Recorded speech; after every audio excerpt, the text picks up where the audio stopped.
gates and doors were barred and all the windows fastened down. I spent the night in sleeplessness and rose at every sound, half in hopeless sorrow and half in fear the day would find the soldiers breaking through to drag us all away. And just before the sunrise I heard something at the wall.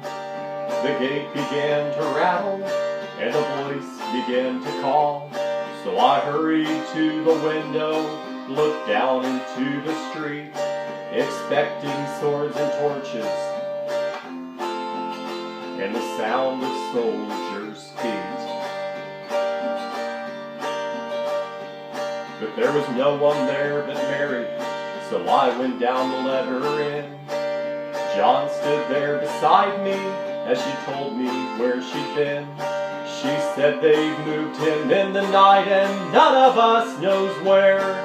The stone's been rolled away and now his body isn't there.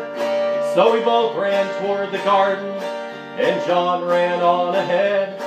We found the stone, an empty tomb, just the way that Mary said. But the winding sheet they wrapped him in was just an empty shell. And how or where they'd taken him was more than I could tell.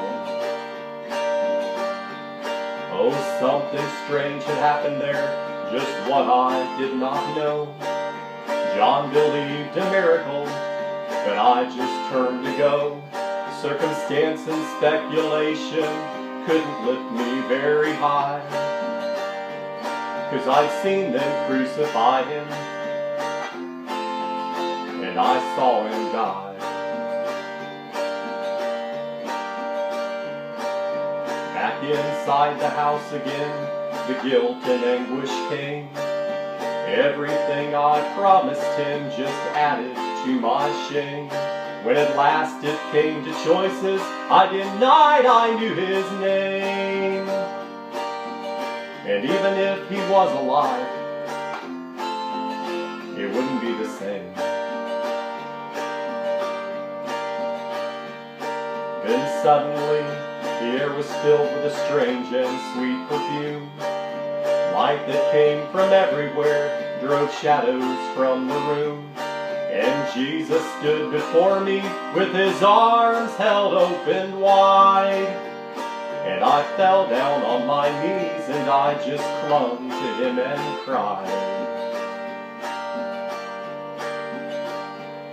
Then he raised me to my feet, and as I looked into his eyes, the love was shining out from him like sunlight from the skies.